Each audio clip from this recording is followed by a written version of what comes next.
warahmatullahi wabarakatuh. Halo teman-teman, perkenalkan saya Winnie Ulfi Fadila dari kelas C Program Studi Pendidikan Guru Sekolah Dasar semester 3. Kesempatan kali ini, saya akan mengajak teman-teman sekalian untuk bersama-sama kita membahas mengenai materi jaringan otot.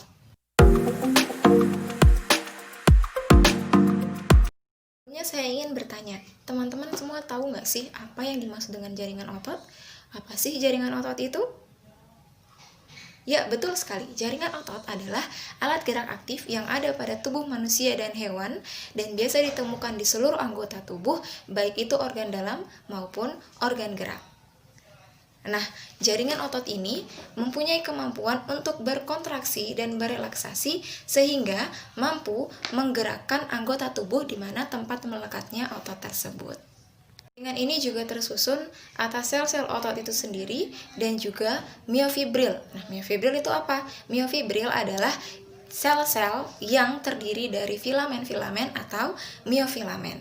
Nah, di dalam miofibril itu terdapat protein kontraktil yang terbagi menjadi dua jenis, yaitu aktin yang berbentuk tipis dan juga miosin yang berbentuk tebal.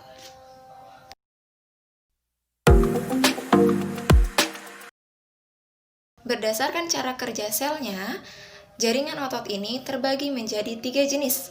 Yang pertama yaitu otot polos, kemudian otot lurik, dan yang ketiga adalah otot jantung. Nah, teman-teman bisa melihat ada di sini daftarnya dan juga gambar dari otot polos, otot lurik, dan juga otot jantung. Mari kita bahas satu persatu. Yang pertama akan kita bahas di sini yaitu otot polos. Otot polos ini seperti gambar yang sudah teman-teman lihat di sebelah sini. Otot polos ini berbentuk seperti bulir padi atau biasa kita kenal dengan kata gelendong. Otot polos ini berbentuk gelendong dengan lancip di kedua ujungnya. Biasanya, otot polos ini dapat ditemukan di bagian organ dalam tubuh manusia maupun hewan, yang lebih tepatnya ada di lambung ataupun usus. Adapun miofibril atau serabut halus dari otot polos ini tidak terlihat sama sekali. Nukleus atau inti selnya hanya mempunyai satu saja yang terletak di bagian tengah sel tersebut. Nah, otot polos ini tidak akan mudah merasa lelah ketika mengerjakan sesuatu, atau bisa dikatakan otot polos ini dapat bekerja secara terus-menerus. Dan sistem kerjanya itu secara involunter atau tidak disadari.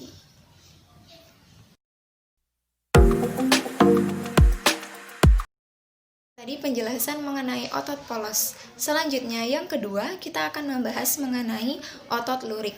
Seperti yang sudah teman-teman lihat di gambar sebelah sini, otot lurik berbeda dengan otot polos karena otot lurik ini berbentuk silindris dengan tidak bercabang di kedua ujungnya.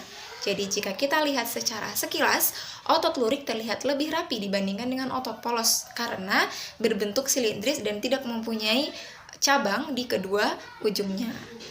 Nah, otot lurik ini dapat ditemukan di tendon atau melekat pada rangka tubuh manusia maupun hewan.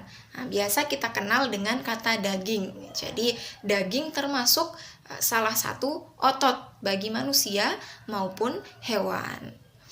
Nah, miofibril atau serabut halus dari otot lurik ini terlihat namun tidak terlalu jelas atau samar. Sedangkan nukleus atau inti sel dari otot lurik dapat ditemukan banyak di tepi-tepi sel tersebut. Otot lurik ini dapat bekerja secara volunter. Cara bekerjanya yaitu volunter atau secara sadar. Tetapi otot lurik mudah merasa lelah ketika bekerja, mudah merasakan lelah ketika mengerjakan sesuatu.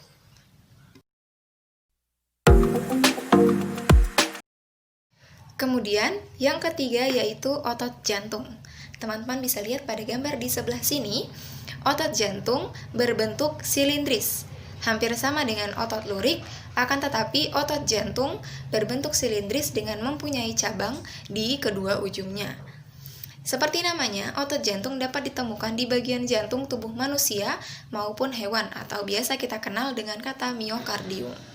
Adapun miofibril atau serabut halus dari otot jantung ini terlihat sangat jelas dan nukleus atau inti selnya hanya terdapat satu dan terletak di bagian tepi sel tersebut.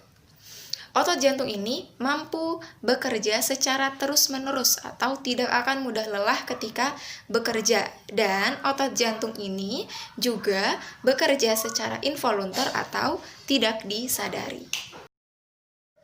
Baiklah, itulah tadi sedikit penjelasan dari saya mengenai materi jaringan otot. Semoga apa yang saya sampaikan bisa bermanfaat untuk kita semua. Terima kasih banyak untuk teman-teman yang sudah mau mendengarkan. Sekian dari saya. Wassalamualaikum warahmatullahi wabarakatuh.